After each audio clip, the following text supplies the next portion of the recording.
còn có 10 mặt cắt 10 mặt cắt, trong đó mặt cắt cơ bản là 4 buồng. Khi chúng ta chuẩn bị thép hộ, chúng ta nên chuẩn bị như thế nào? Cái này quan trọng nhất này. Thứ nhất là bằng quang để chống, để cho phụ nữ đi tiểu hết nhé. Thứ hai là bệnh nhân nằm ngửa, không có cái gì đói đâu. Và tim thai sẽ nằm giữa sương mù và rốn bà mẹ thai từ 4 đến 8 tuần. Cái thời điểm nào làm siêu tim thai tốt nhất? Thời điểm cái thai đầu 20 tuần tốt nhất, tức là 5 tháng. Cái tim thai ấy, nó chỉ bằng cái đầu 5.000 của mình thôi, nhỏ xíu vậy, nhưng mà đến làm nó ra rất rõ, nhưng mà không rõ. Nhất là máy siêu bây giờ rất tốt, bằng cái đầu 5.000 là một.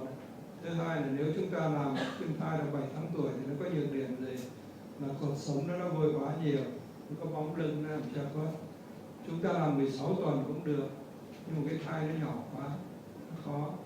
Do đó thì cái lý tưởng từ 18 đến 20 tuần là cái thời điểm tốt nhất làm siêu tim thai. Và như vậy thì đây là giữa sương mù và rốn bà mẹ nhé. Cấu trúc gần thì cái hình ảnh cao nhất trên màn hình, cấu trúc xa thấp nhất trên màn hình. Đầu giờ khởi đầu là ngay giữa rốn, cái thứ tôi vẫn làm bằng cách cơ bản.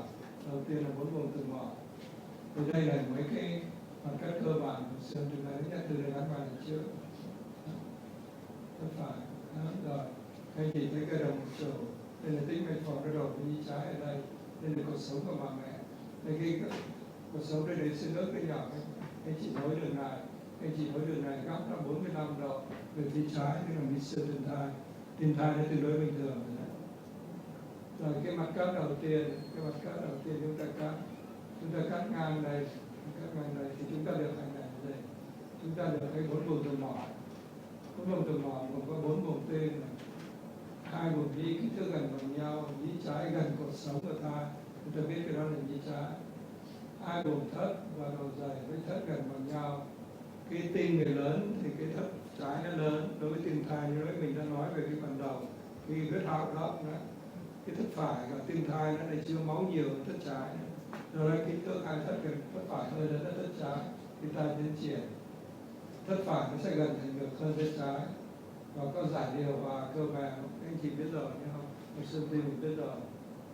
Hai cái thất kích thước bất tương đương là cái mình tìm bẩm sinh, nó phải gần bằng nhau, nó mới là không có tim. Van di thất, van lá bách, van hai lá làm cái mỏng tim nhiều hơn van hai lá này. Nhìn thất từ miếng bít, cái này miếng bít lỗ bầu dục thì nó mở vào trong nhĩ trái, tại vì máu luôn luôn nó từ nhĩ phải qua nhĩ trái, cái nó mở vào trong. Cái đó để mình xác định cái nhĩ đó là nhĩ trái đấy. Miếng bít nó mở vào trong thì nhĩ đó là nhĩ trái. Tại vì tim thai bắt buộc máu nó phải luôn luôn từ nhĩ phải qua nhĩ trái. Còn tim nó nhỏ ra đời rồi thì máu gì? Máu nó sẽ áp lực bên nhĩ trái cao hơn, áp lực bên nhĩ phải thấp hơn. Thì nếu có lỗ giò thì máu từ nhĩ trái sẽ qua nhĩ phải. Tim thai luôn luôn nó phải ngược lại. Thì chúng ta lý luận nó sống nhờ máu từng pha nhau vào mẹ. Nhưng đây là nào thấy cái tính mạch phổi đầu nhĩ trái, có thể giả thân lên thận. Thì đây là cái mình cắt, đây là cái xương cột sống nhé. Manubrion là cái xương ức của đứa nhỏ, cái làm ngược đứa nhỏ. Đây là cái trục của cái vách lên thận. Góc này nó phải là 40 độ thì tim tương đối bình thường. Đây là thất phải, thất trái, nhĩ phải đây. Còn trong trường hợp này đó, thì nó góc nó xa quá thì tim này có thể bất thường. Tim nó bất thường.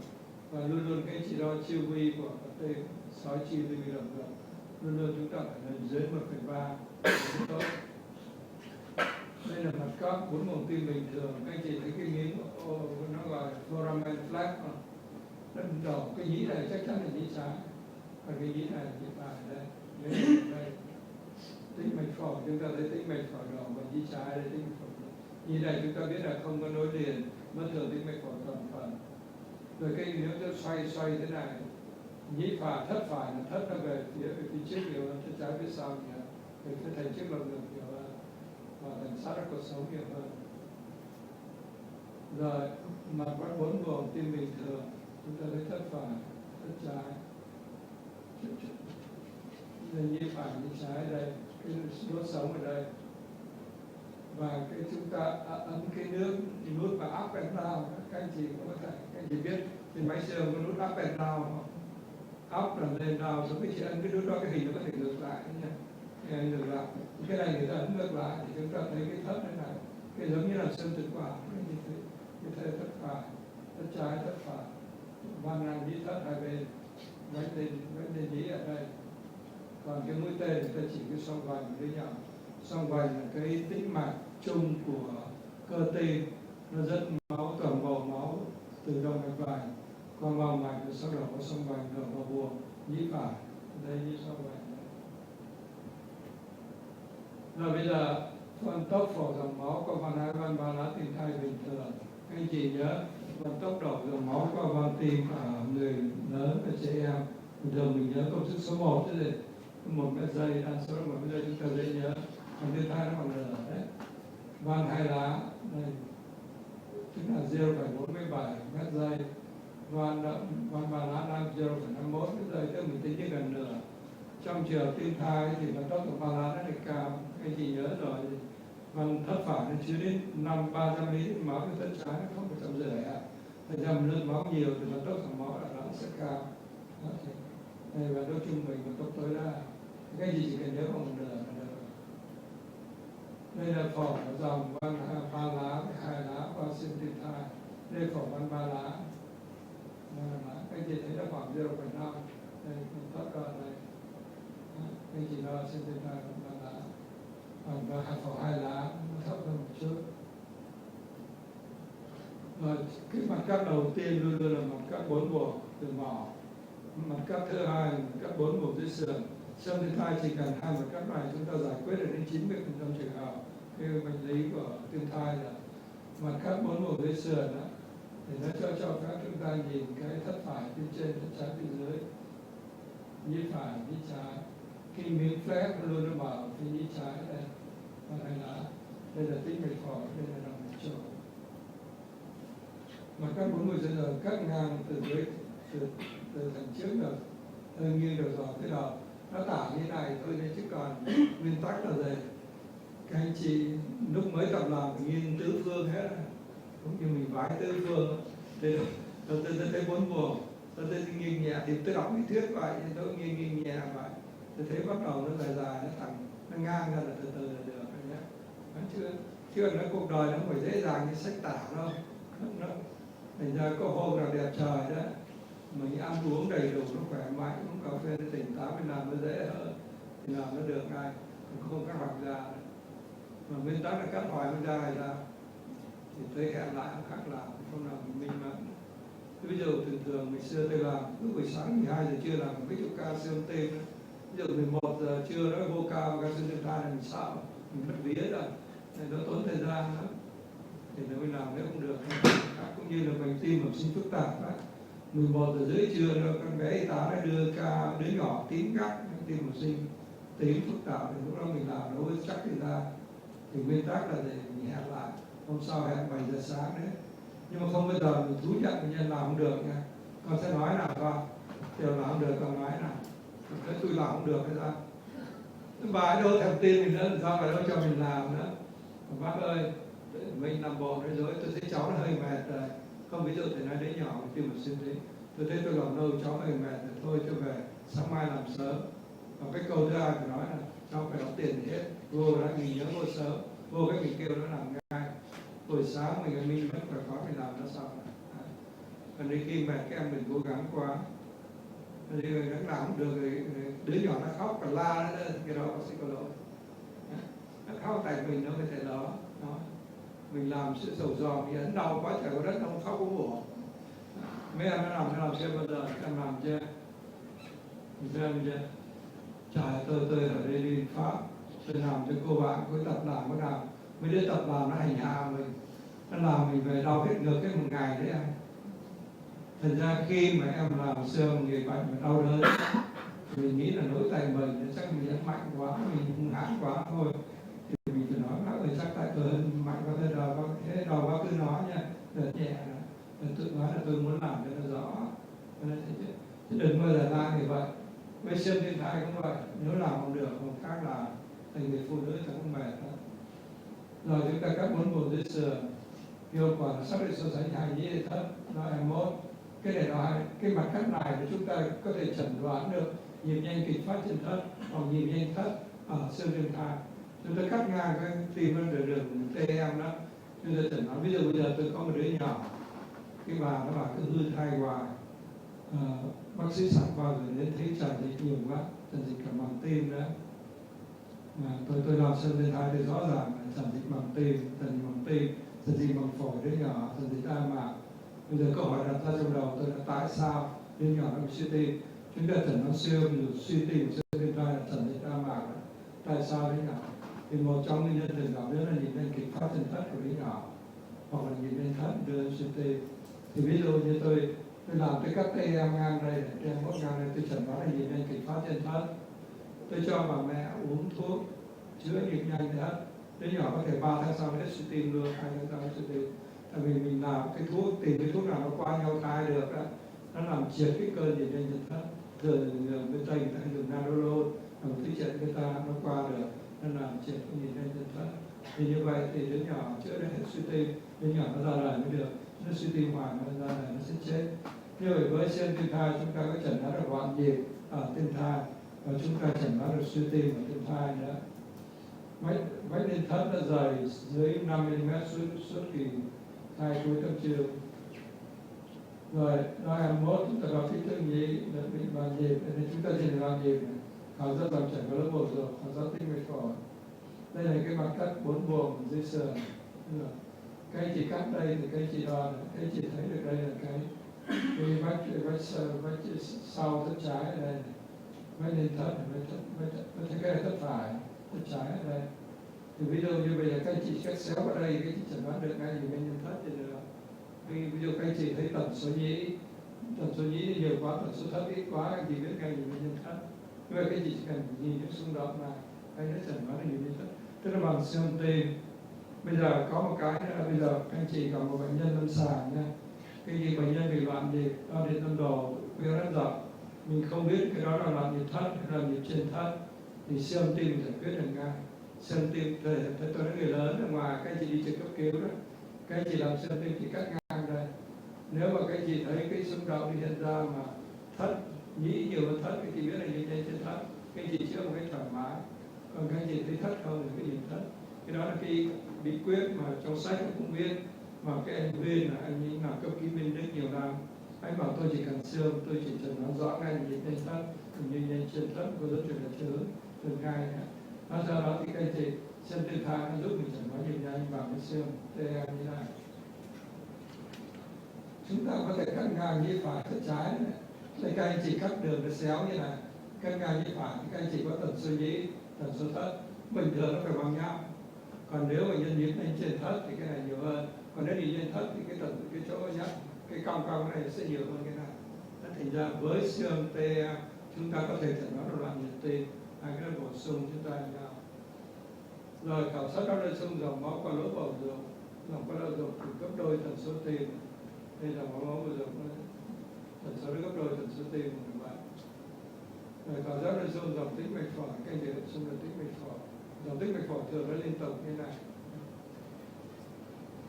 Rồi các cấu trúc thấy được di chuyển trên đầu rồi, phía đầu mặt cắt 4 buồng, trên mặt cắt 4 buồng, từ mặt cắt 4 buồng dưới sườn chúng ta nghiêng đầu giò về phía chỗ đại động mạch ở phía đầu để chúng ta cắt một cái, chúng ta cắt một cấu trúc này.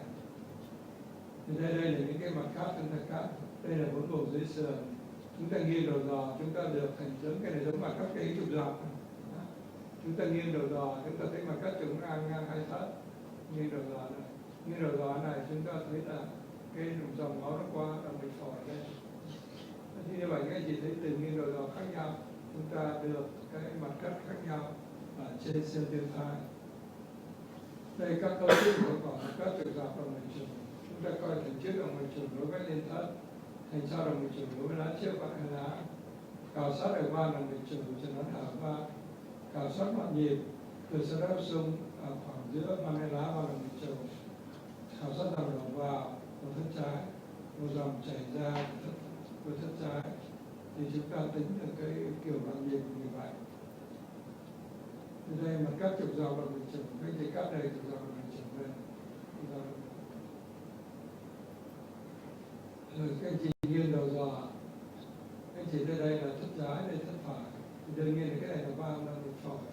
Ví dụ bệnh nhân không lỗ ba động mạch phổi, anh chị cao đó ra qua đây không có gì hết, anh chị dòng nó không lỗ ba động mạch, cái động mạch phổi như vậy. Thường người ta tả là phải xoay đầu dò về phía vai phải, giúp vai phải của em bé đó, xoay đầu dò về phía vai phải của em bé để giúp chúng ta khảo sát bụng tống thất phải. Rồi mặt các trục dọc động mạch phổi, đây các trục dọc động mạch phổi, thì chúng ta thấy động mạch thân động mạch phổi đây, các anh chị thấy hai động mạch phổi đây cũng như vậy. Rồi rất là xung dòng máu qua ba động mạch phổi. Khi vận tốc qua ba động mạch phổi cũng y như vận tốc qua thân lá, nó khoảng 0,5, 0,6 mét giây thôi. Chúng ta nhớ trong siêu vi thai vận tốc dòng máu bằng nửa, một tốc dòng máu của cái đế nhỏ cái giai đoạn. Đây vận tốc dòng máu động mạch phổi, động mạch chủ 70 và khoảng 60, nó hơi cao hơn dòng hoa hay lá. Nhưng cái chỉ nhớ bằng số 0,5 mét giây cho nó tiện. Rồi siêu vi thai. Rồi chúng ta cắt mặt các trục ngang tâm thất, thất trái, thất phải. Trục ngang tâm thất đây là như vậy, thất trái, thất phải. Cái này các anh chị tìm cái thông liên thất, tìm mấy cái thông liên thất với cơ bè của bệnh nhân.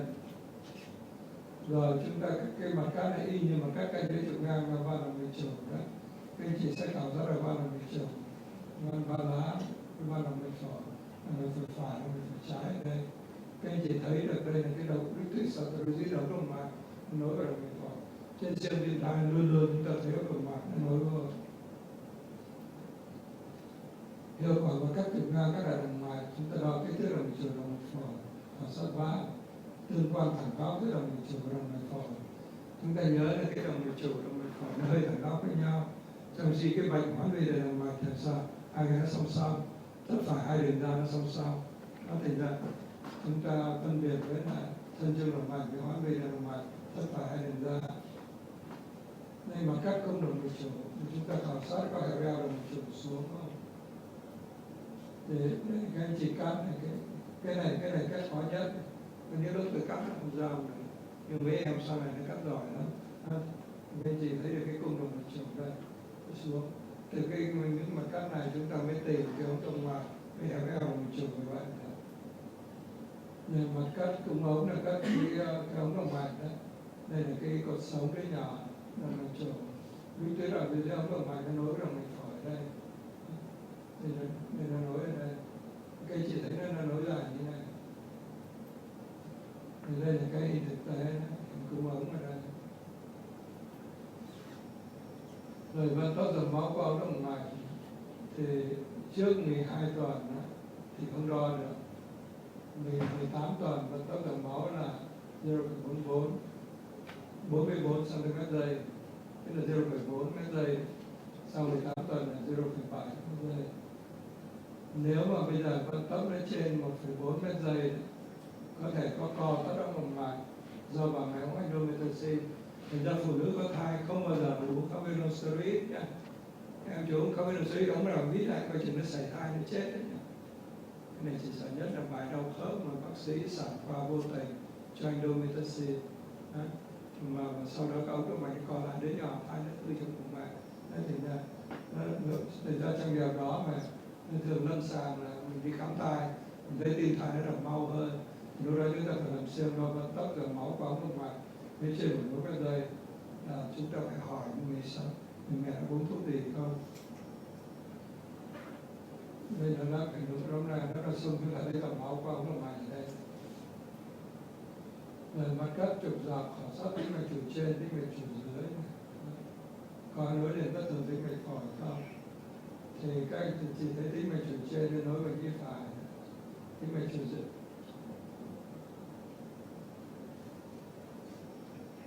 Tĩnh mạch chủ dưới ở đây nối với cái phải, tĩnh mạch chủ trên đây. Rồi đó là xung động mạch chủ trên, tĩnh mạch chủ trên dưới thì nhớ là phổi tĩnh mạch thì nó liên tục như này, nó khác với phổi động mạch. Rồi nói tóm lại thì trong siêu tim thai đó, thì nó có một vài điểm các anh chị cần để ý này. Trong cái kỹ thuật làm, thứ nhất người phụ nữ phải thoải mái này. Trước khi cô làm nói bà đi tiểu hết đi, Và nếu người ta ngồi chờ lâu quá, cho người ta đi bộ vài vòng người ta nên là thì cái thai nó không có động nhiều nữa, thai nó không có như bóp nhiều, mình tìm được. Phụ nữ thì nằm ngửa, chúng ta dùng đầu giò từ 4 đến 7 MHz, thì các anh chị có thể dùng đầu giò tròn, đầu giò dài từ 4 làm cũng được. Thứ hai là chúng ta đã luôn chúng ta cắt dây dấu được cái bên trái một chút.